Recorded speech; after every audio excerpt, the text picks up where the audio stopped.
this is GreenyXI welcoming you right back to Let's Play Umineko. This is episode 38. In the last episode, at the end of it, some of the adults went scurrying off towards Kinzo to see what's going on with him after hearing the letter that Maria read out at the dinner table. We all know the scene by now.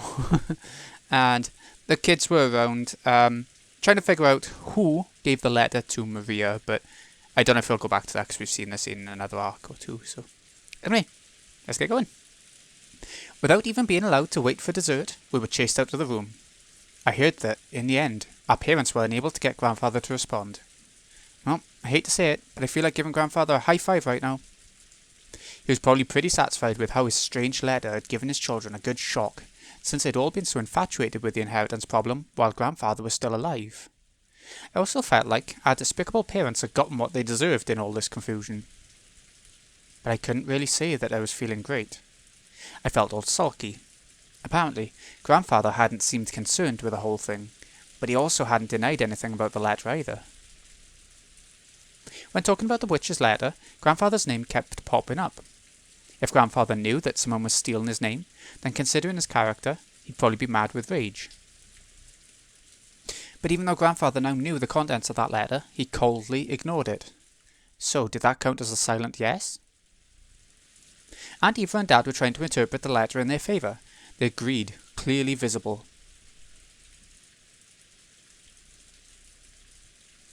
It wouldn't have mattered so much if that was all, but the adults had now started focusing on Maria, who had received the letter.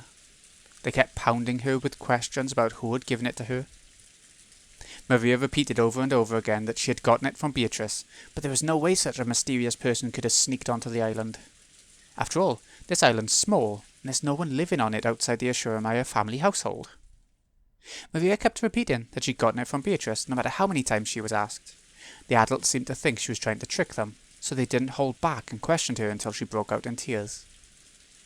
When Maria was released, she sobbed, all worn out from crying. After our parents ordered us to go to the guest house and take Maria with us, they shut themselves up in the dining hall and started getting louder and louder as they discussed the inheritance.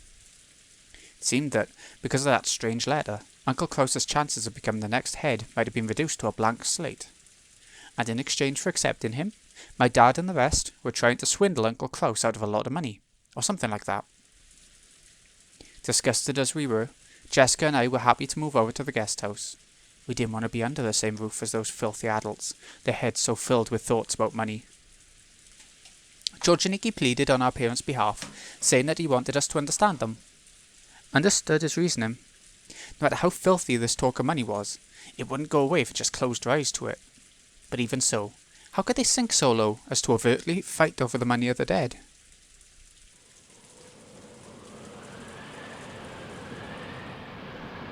Oh, the storm's going. It's getting all night, isn't it?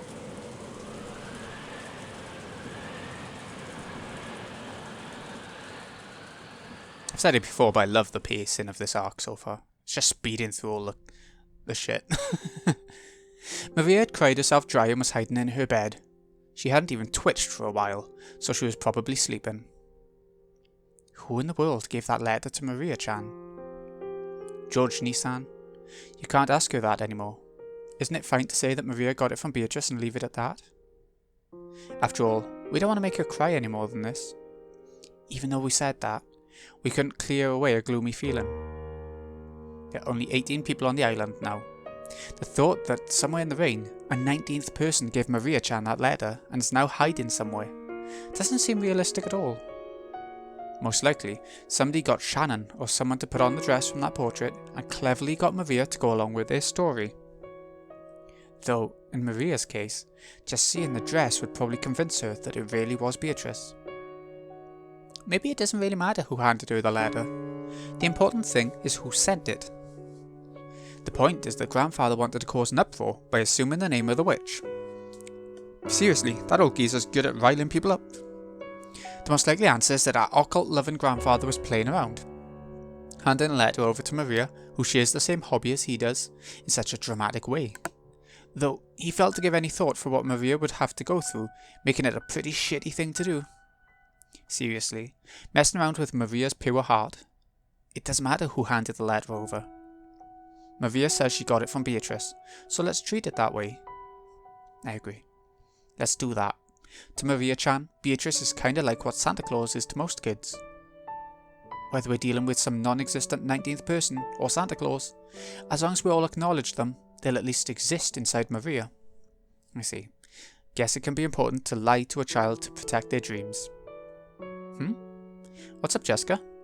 You still angry? Jessica had her hand on her chin, as though there was something that she just couldn't understand. When I called out to her, she came to her senses. Sorry. Well, actually, I was wondering if Maria might have actually met Beatrice. What do you mean by that? You saying there's a 19th person on the island? If you truly take Maria-chan's words to heart, then you would arrive at that answer. No, that's not what I mean.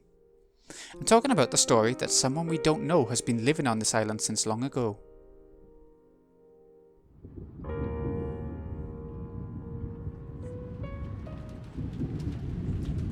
Living, you say? Where? In the forest.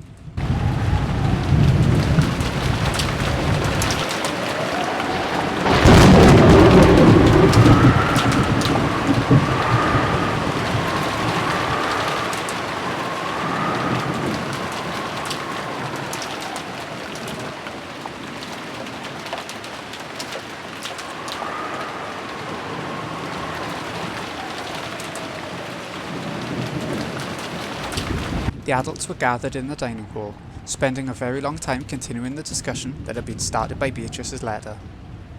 Kraus strongly claimed that the letter was a simple prank, but he couldn't overturn the claim that Kinzo's failure to deny the letter was answer enough. Judging by Kinzo's character, if he knew that a letter had been written in his name, he would be mad with rage. Since all of the siblings knew that, Kraus had no choice but to withdraw his claim.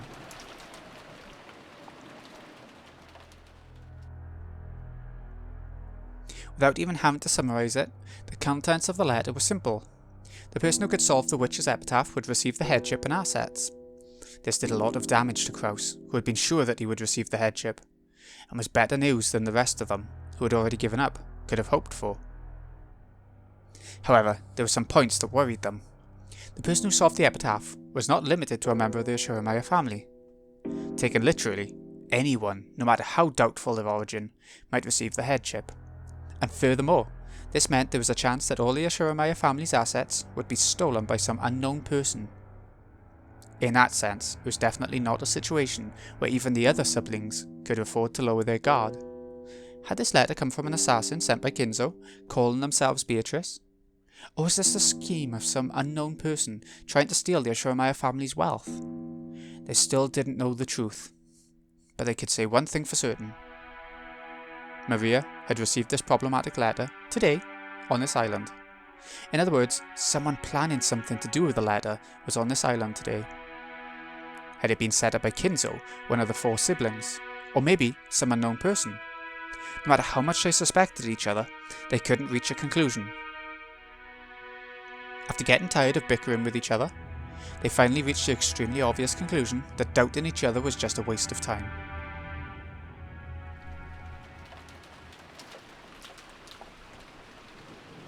We've made no progress. We've just been spinning our wheels. That's right. And the mere fact that you've realised it means we won't have to waste any more time. It's not certain that Father sent the letter. My husband is merely exasperated by your inability to hold a conversation. Who's unable to hold a conversation? You keep yelling at me every time I say something. Do you truly think that such shameful behaviour is fitting for a member of the Ashiramaya family? Would you give it a rest, Eva? You too, Nitsui-san. That topic's finished for now. Shall we all cool our heads off for now? Let's have some cool drinks brought over. That sounds good. It'd probably be wiser if we cooled our heads. Don't you want to take a short break too, dear? Aniki looks like she's in a bad mood, so I'll pass on that break. But I agree about the cool drinks. Rosa, have someone bring some water. A whole pitcher. Yes, understood. Rosa headed over to the extension telephone in the corner of the room and called the servant room. She then passed on what Rudolph had told her to the person on the other end.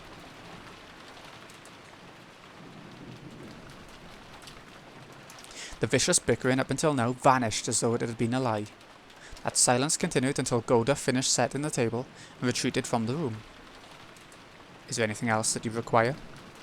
No. Please leave us. Yes. Then if you'll excuse me, if you need anything, call me at any time.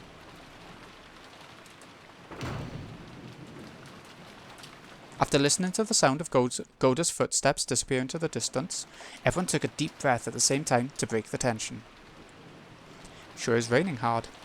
I wonder if this 19th person has taken shelter in the rose garden arbor about now. I wonder. They might be able to escape the rain there, but it would be quite cold. A mysterious 19th person as a visitor. Sounds pretty interesting, just like a mystery novel. Normally, in that kind of story, it's a safe bet that the person doesn't exist, that one of us 18 would be faking it. I suspect Genji and the others. Just as I thought, we should have fired all the servants of the one-winged eagle, no matter what excuses we had to make. Come now, don't say that. We must be grateful for their long years of service. Of course, we can't let our guard down. I'm sure you agree too, Nissan, that whether or not Father was behind this, the person who handed Maria the letter was a servant. Indeed. In any event, we were all being friendly in our big happy circle until dinner, weren't we? All the siblings have alibis. Only a servant could have handed Maria that letter. But all the servants said that they were too busy with the bed making to have any spare time during which they could go to Maria-chan in the rose garden. Hey, what are you trying to say then? You aren't saying that the witch of the forest, Beatrice-sama, came over and actually handed Maria that letter, are you? Rosa, you used to believe in that so much. It really frightened you, right? Don't tell me you still believe at this age. In the witch of the forest. If she did exist, I'd love for her to appear. But no matter how much I wished, she didn't appear before me even once. She didn't save me from my crisis. Of course not. I just thought that since all 18 of us said we didn't do it, there might really be a 19th person. That can't be. In the first place, we were the only ones who came in on that boat. We didn't see any mysterious stranger riding with us. You don't think they could have swam across this rough sea, right? I can't really imagine it. Logically, that's true. It's difficult to imagine that there's a single hidden and uninvited guest on this isolated island. However, it looks like some of us still can't abandon the possibility completely, right? Hideyoshi had laughed it off, saying there couldn't be a 19th person. But Kirie had sensitively picked up on the delicate atmosphere among the four siblings. In a normal situation, there shouldn't have been any uninvited guests on this small isolated island. How would they have come here, and from where? And where were they hiding? And why hadn't they appeared openly, even though they had sent a letter in their name? Nothing could explain that. But not only had the four siblings not joined in on Hideyoshi's laughing, they also seemed unable to completely deny in their hearts the possibility of a 19th person. Kirie-san, please don't misunderstand. It's not as though we believe in that fairy tale like legend of the witch. Is this another topic to insult Father? Simply speaking of such a thing as a betrayal against him? I wonder. However, this is Father we're talking about. It could be possible, right?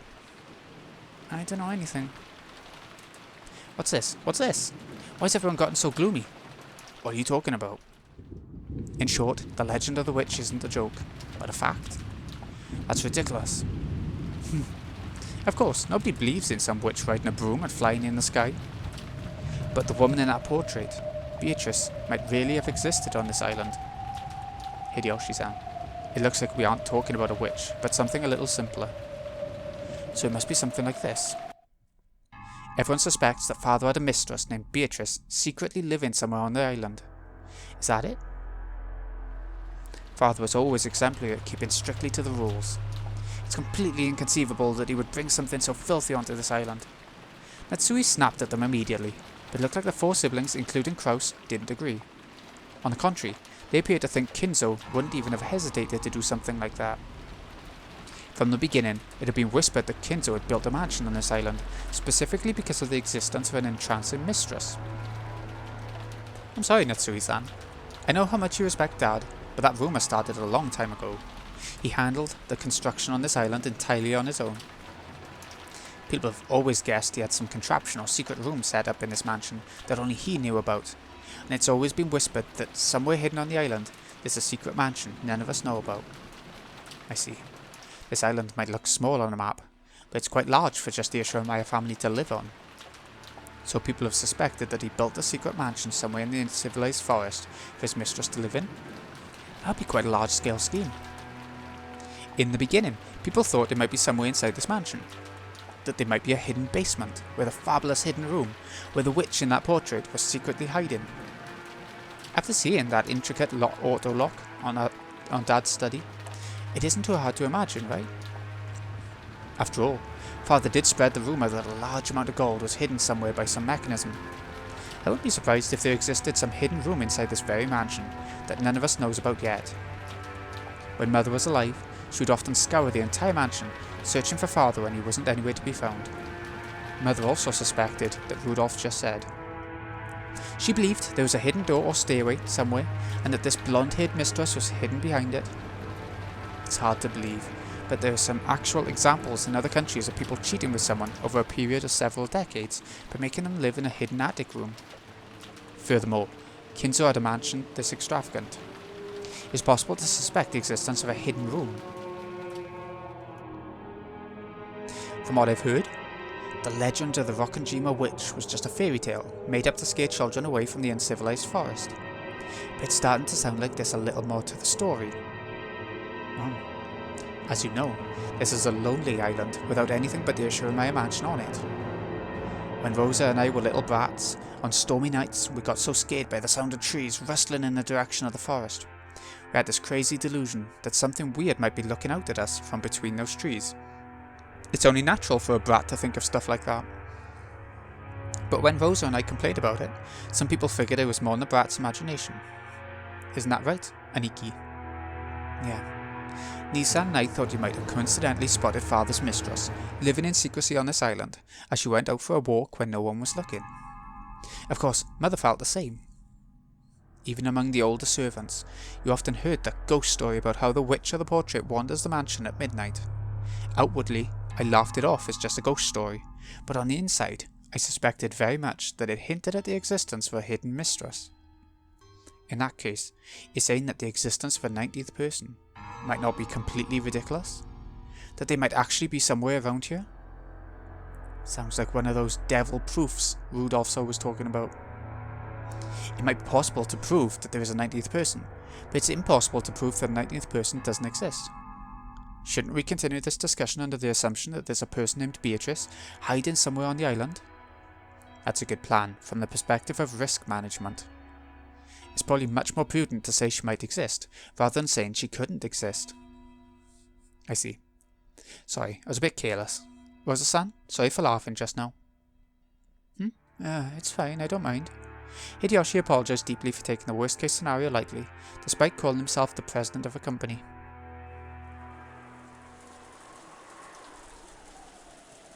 Silence fell again.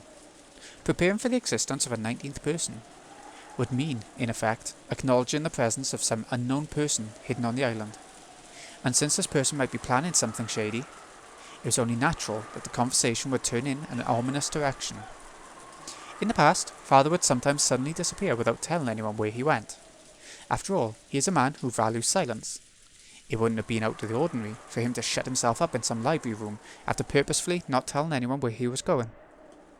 However, when a witch theory was slowly refined into the theory about his mistress, people eventually whispered that he was secretly going back and forth to see her. Mom was totally paranoid in her last years. She'd sometimes suddenly start making a fuss, asking the servants to start looking for Dad immediately because of some urgent situation. Yes, that did happen sometimes. Mother was always doing things like that in her later years, and that frightening atmosphere still hasn't gone away. I can say it for certain now. She was a person to be pitied. So then, what happened with those large-scale searches of the house? Did they find anything? No. Father wasn't caught foolishly in a hidden room even once. Always after a long time had passed, he would suddenly show up somewhere. Then he'd say that he'd taken a nap in some library room, or that the wind had summoned him to take a walk on the beach. But it was always some place where the servants had already looked. We never knew where Father had gone. Even at that time, Grandfather was famous for his occult inclinations. So some of the servants exaggerated, saying that he might have turned into butterflies and danced around the rose garden.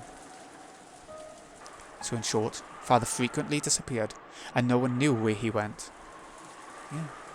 Since we couldn't find him no matter how much we looked inside the mansion, we got more and more sure that Dad might have been somewhere outside. But the area outside the mansion isn't large at all, which leaves only the forest. And if you tie that in with the legend of the witch, you get a theory like this. Father actually built a hidden mansion somewhere in the forest, inside of which a mistress by the name of Beatrice lived, and he sometimes went to see her. I was also young at the time. I was so eager to find where Father was having his affair that at one time I followed him when he went outside.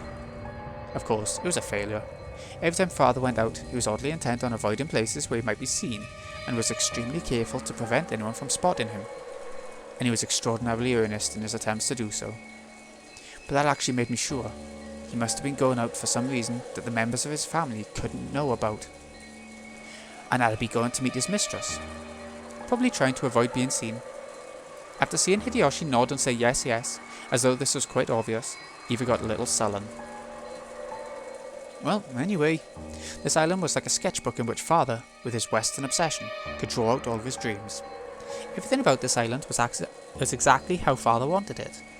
It wouldn't be odd at all if there was a hidden mansion somewhere for his mistress to live in.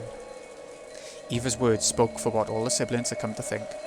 For a while the room returned to silence again, and everyone listened to the sound of the wind and rain. Was there a hidden mansion on this island, and had Kinzo's mistress been living there in hiding for a long, long time? Everyone thought they were being too suspicious, and they hesitated for a long time without speaking. But everyone shared a common opinion. Kyrie, who had been listening the whole time with her eyes closed, spoke to no one in particular. How long's this rumour about Father's mistress been around? Since we moved to this island, about 30 years ago. After all, it probably would have been impossible for him to have a hidden mansion built while we were here. People and materials would have to be going in and out. It would have been exposed quickly. So if it was possible, it happened before we moved here. It probably could have been built along with this mansion when we were still living in Odawara. Since Father had to set up a double life with his family and his mistress, it's probably reasonable to assume that he had it all planned from the beginning. And his relationship with that mistress probably went back to the days when we lived in Odawara.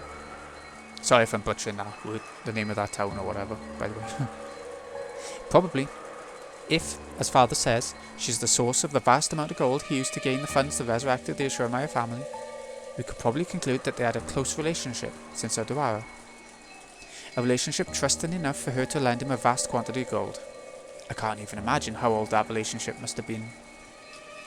Perhaps Father gave her some kind of valuable advice for succeeding in business. It's natural to think that, out of a sense of gratitude for that, this person gave Father the gold. If you think about it that way, it's obvious that they would have had a close relationship after that. Rather than a festering relationship with a mistress, it was probably a relationship of gratitude to the person who saved the Ashurmaya family from its crisis. I don't know if what Natsui-san's saying has a ring of truth to it or not, but even in that case, isn't building a hidden mansion and having her live in it going a bit too far? Doesn't that mean they felt something a bit more than gratitude? Well, it's all just speculation.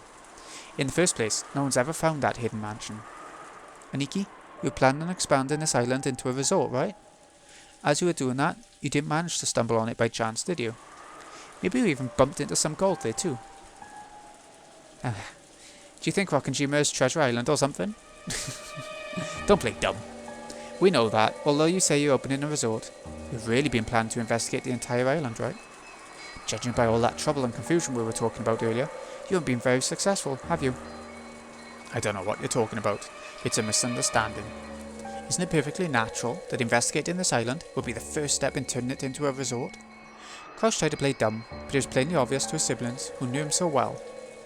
Kraus was definitely sure of the existence of a hidden mansion, and under the pretense of opening a resort, he'd been closely investigating the island, searching for a clue as to the location of the hidden gold.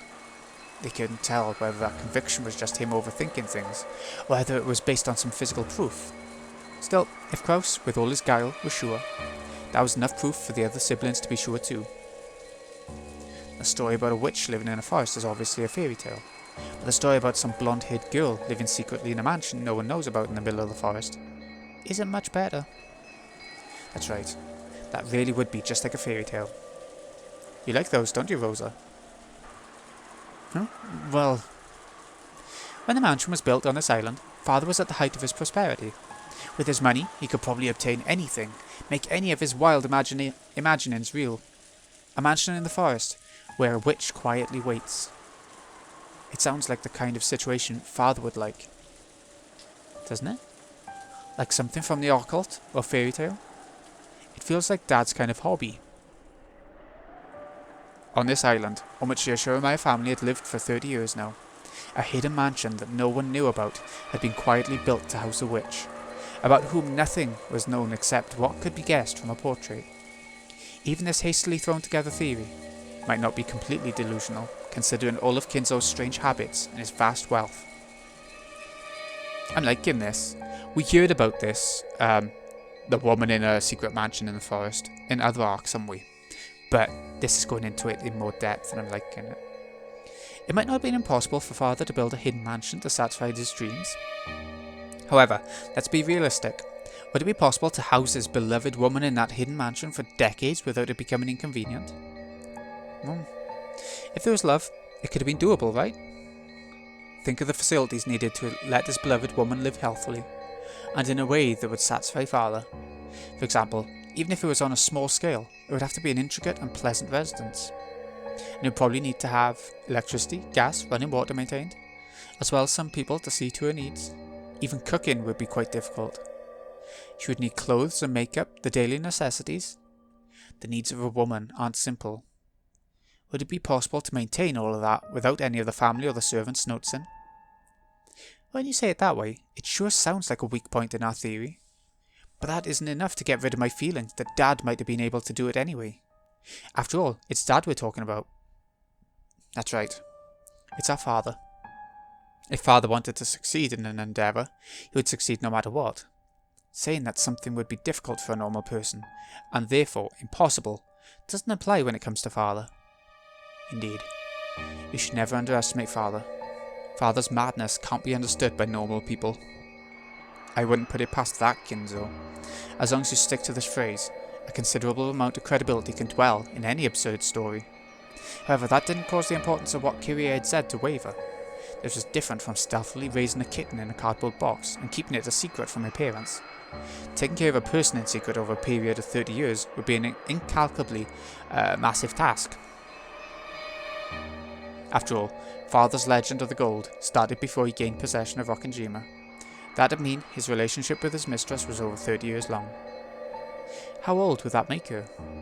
In the worst case, she could be as old as us, or older, right? By that age, the body starts to break down. I don't care what the mansion's like. I wouldn't use the word agreeable to describe living in a place where people's eyes can't reach, almost like she was under house arrest. That's right. If what Father told us about Beatrice is true, then that relationship has lasted for over 30 years. She might have been a charming young woman at the time, but it probably makes sense to assume she's an old bag like us now. I can easily imagine that, given the contents of that letter. You should talk.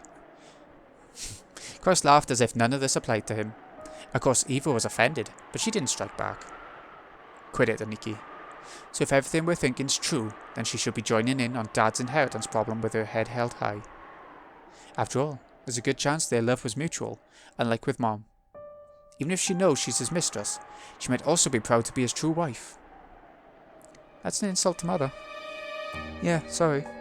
However, everyone knows that it was a political marriage decided on by the elders among his relatives. Because of that, it definitely wouldn't be strange for Dad to have a mistress. The family sank after the Great Kanto earthquake, and Father was set up as the Ashura family head against his will. However, in the beginning, the elder relatives treated Kinzo like a dummy and influenced him powerfully, almost like he was a puppet. He wasn't permitted to decide anything by himself, not even his marriage partner.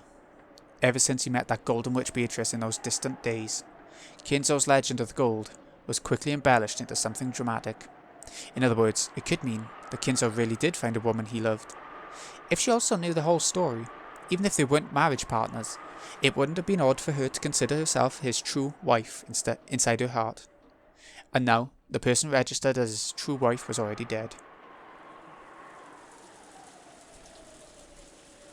Which means she might feel confident staking her claim, not just for the rights to his assets, but regarding the battle over the headship too. I see. I'm starting to see the purpose of this letter. The headship goes to the one who solves the riddle of the epitaph. Is that what it means? Even if that mistress was added into the family ranking system, she isn't a direct relative of father, so she'd be inferior even to the children. In other words, she'd be one step below Rosa in rank. That wouldn't be a good position to enter the battle for the headship from. I see, so that's it. If someone can solve the witch's riddle, they'll get the headship regardless of rank. In other words, it's the most advantageous condition Beatrice could possibly get, since she's got no chance otherwise. The revival of the Ashurmaya family was made possible by the gold Beatrice had bestowed. That was quite a distinguishing service she had provided. She had built that wealth together with Kinzo, so it was natural that she would think of herself as the one who should inherit it. It would also be natural for her to despise the thought of giving it up to the children of the wife Kinzo never loved. How could she be so impotent? Even if such a mistress actually exists, joining in on the battle for the rights to the head's inheritance would be a reckless action far above her place. What disregard for her own position! That's why he turned red, her fist quivering. She had also come into the Ashurmaya register due to complicated circumstances. Those who knew that understood more or less why she was so angry for the sake of Kinzo's dead wife. Well, thanks to that reckless action of hers, we all have an even chance now, right? Father has even given it his silent approval. Will the person who succeeds the Ashurmaya family be his mistress Beatrice, or one of us, the relatives he doesn't love? Maybe he wants to make a struggle over that to see who's worthy. As Eva giggled roguishly, Kraus shrugged his shoulders and looked away. However, since she's the one who brought this rule to light in the first place, maybe that means it gives her a significant advantage. That's right. In the first place, if Beatrice meant that letter literally, then she's father's alchemist. In other words, she's the manager of the gold. It wouldn't be strange at all if she knew where it was hidden, would it? Isn't that harsh? It's like she's giving us a riddle she knows the answer to. She'll probably show up rudely, say, "Hey, here's the answer, I'll take the headship now," and snatch everything away from us. That's right. The person who brings up a riddle always knows the answer. There's a good chance that this is all a trap to steal everything from us. If you think about it like that, don't you start to doubt whether she really had any gold in the first place? Why would she tell us about it? All she has to do is keep quiet and embezzle it. It really is strange. That certainly was the case. If the epitaph showed the way to the hidden gold, why would she challenge them to try and solve it? If they actually did solve it, wouldn't the gold all be stolen from her? Could it be that this person was trying to stir the siblings up so they'd solve the epitaph, and then plan to steal it away at the last second? It was an extremely logical possibility. No. If you spin the chessboard around, there might be a pretty good chance that they actually do have the gold. Why are you so certain? Wait, Aniki. Kyrie, please keep talking. Why do you think that? After all, do they really think we'll let go of the Ashurmaya family headship? Just because someone tells us the answer to the riddle in the witch's epitaph? That we'll be so impressed by their answer that we'll just give up?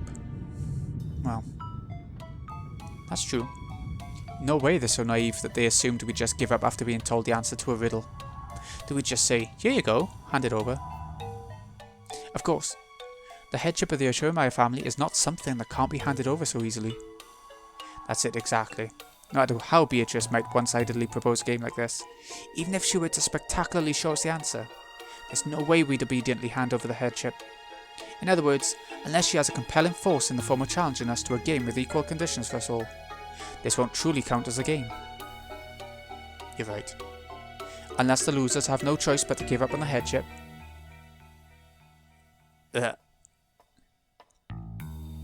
There we go. Because of a compelling force, this won't really count as a game. I've noticed every time it has that bold effect on this arc, it's freezing up the game for just a little moment. I think it's the game, not the computer, I think. And what might this compelling force be? Would they bind us in chains and threaten us into handing over the headship? I see. I get it. They just have to do something to make us want to give up the headship willingly. Yes, I see. To do that, Beatrice would have to own 10 tons of gold. I see, I get it too. In other words, it's a trade. What do you mean? A trade? Trade what? The Ashurmaya family headship for the hidden gold. Beatrice surely plans to tell us the location of the 10 tons of gold and use that as a bribe to gain the Ashurmaya family headship. Ridiculous. They want to trade the headship of the glorious Ashuramaia family for money? That's blasphemy. Blasphemy against the Ashuramaia family. Please listen without getting mad.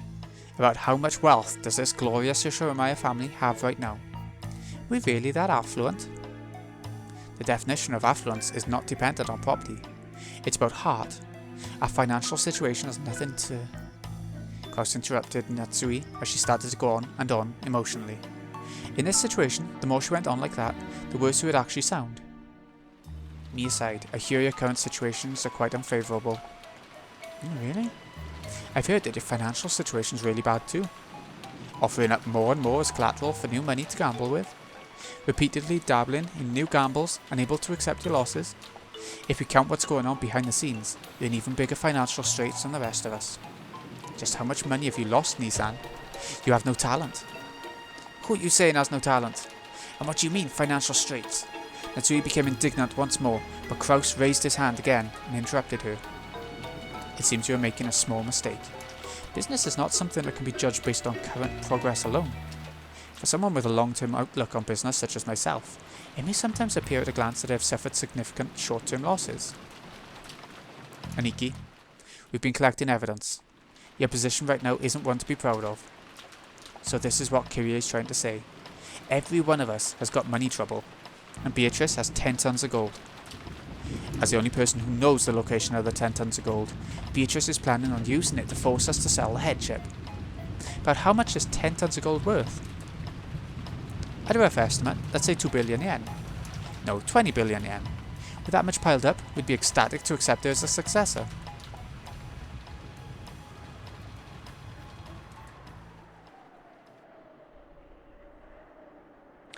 Give me a second. The scene returned to silence. In fact, the rain and wind felt even noisier now. It was probably the sound of the windstorm racing through the insides of their minds. This isn't funny. To think we'd give up the headship to some woman of doubtful origin, just because she had a little money stored up. Don't be stupid. The headship wasn't even yours in the first place, right? We've got nothing to lose and money to gain. We'd have to calculate our profit and loss, but it's something worth listening to. They knew the Kraus had eaten up much of the Ashuramaia family's assets, so it was dregs that remained of that inheritance, versus the cost of being accepted as the head that Beatrice would pay. It was a shame, but honestly, the former was less enticing than the latter. Well, it probably wouldn't end up as 4 equal portions. Since Aniki would be giving up his position of successor, his portion would have to be larger. Makes me feel kinda jealous, you know? Dear, the amount of money isn't the problem, right? Your cowardly younger siblings aren't trying to sell the glory of the Ashuramaia family for money, don't you see? Why aren't you displaying his dignity as the oldest son? Natsui, stay quiet for a while. Dear? This is a dizzying proposal. We were each planning on getting 250 million yen out of Aniki. If the witch treats us with 10% of those 10 tons, that's 2 billion. Yeah. That'd mean she's treating us with 10 times our original goal. That alone would be more than enough for us.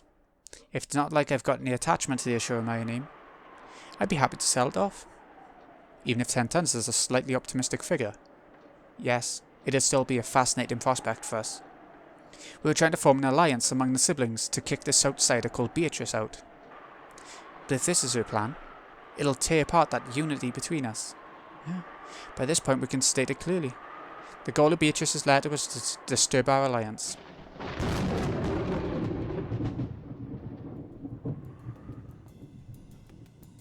If the 3 younger siblings, who never had anything to do with the inheritance, were paid enough money to satisfy them, they would happily accept Beatrice as the next head. A moat had been dug all around Kraus. In that case, the negotiations would be one-on-one between her and Kraus. He tried to look strong, but Kraus's financial and political situation was extremely weak. He might bluff in front of his siblings, but on the inside he was considering entering negotiations, depending on the sum of money involved. In order to bury his losses, Kraus had taken advantage of the fact that Kinzo had shut himself up in his room and had embezzled Kinzo's personal assets. Therefore, when Kinzo died and the inheritance was distributed, Kraus's situation would probably be investigated. But if he gave up his seat as the head to Beatrice, she would also receive rights to the assets, and as a result, the distribution of the inheritance to the siblings would not occur. It In other words, Krause's embezzlement might not have to be made known to the other siblings. Of course, the siblings were frightened of Kinzo, but it was doubtful whether they still actually respected him as a father. By this time, they each had their own families, their own wealth, their own lives. If they were paid enough money in exchange for Rokkenjima, the wreckage of Kinzo's dreams, there was a significant likelihood that they'd relinquish the Ashuramaia family name. In other words, Beatrice's victory was already guaranteed in this game. Not as the winner of Beatrice's game, but as the winner of Kinzo's game. Kinzo once ordered that the epitaph be put on display, and until today, no one had solved it. So Beatrice solved it. In other words, this is a less of a game and more like Beatrice's declaration of victory. However, Kyrie still thought there might be a catch. If this was a declaration of victory, Beatrice would only have to display the gold openly and state her intent to buy the inheritance. And yet, she had gone to all the trouble, telling the siblings to try and solve the epitaph. Why did she set up this new game, where she agreed to hand over all the gold and the inheritance to the epitaph solver? Kyrie tried spinning the chessboard round several times. She searched for the sort of ideal strategy Beatrice might be after, something that could lead to this kind of thinking. In the end, she reached a single conclusion. Could it be arrogance? Or maybe she's playing? What are you talking about? The witch sent us a letter of challenge, forcing us to try and solve the epitaph. She might be taking us lightly, thinking we could never solve it. However, at the very least, there ought to be an extremely small chance that we do solve it. After all, we have here four father's children by blood, right? The questioner called together 4 blood relatives who, if they tried frantically to work together and avoid having those assets stolen from them, might come across the answer of the riddle by chance. The reason the witch had a superior position in negotiations compared to the siblings was that only she knew the location of the hidden gold. But if the hiding place was exposed to someone other than her, the witch's advantage would crumble. In short, Beatrice gains nothing but risk by writing this witch's letter of challenge. Of course, it might have had the effect of splitting apart the siblings' alliance, but if that was her only goal, why would she take this risk, however slight it might be? That seems reckless to me. But if we keep in mind a certain type of emotion, that risk becomes comprehensible. And you're saying it's arrogance? Yes, that's right. When people have an overwhelming advantage, they tend to get arrogant. And when they do, they want to show off that advantage to the losers, so they sometimes take on small risks. A moderate amount of risk adds a little spice to the joy of victory. It'd be boring to win without any risk. I understand. I like that kind of thing too. Yeah, I understand it well. I thought of a few plausible explanations for the true motive behind Beatrice's letter, but I think this really might be the truth. The emotion hidden behind that letter was arrogance. Arrogance. She's trying to throw her weight around, looking down on us, as if there's no way we could figure out such a difficult epitaph. It might even be possible, if surprising, that the epitaph wasn't written by father, but by her. Sounds great. Solve the riddle of the epitaph, she says. If only I solved it, I would be made the head, right? I'll solve it. I'll accept the witch's challenge. As if those other idiot siblings could solve it. I'll solve it by myself, and then I'll prove that I'm the one who's fit to succeed the Ashuramaia family. I'll take that challenge. I will. Solve the riddle. Aha! So, Eva's gonna try and solve it. It's all about the epitaph this time, isn't it? Like other arcs, they've mentioned the epitaph and stuff. But now is really going into it. 9 o'clock is staying at 9 o'clock, is it?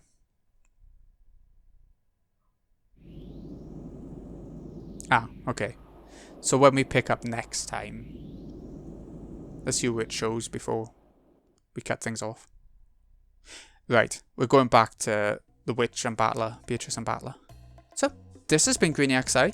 I hope you've enjoyed. Thank you so much for watching. I'll see you again in a bit, when we see what they get up to outside of the game board. See you in a bit, folks.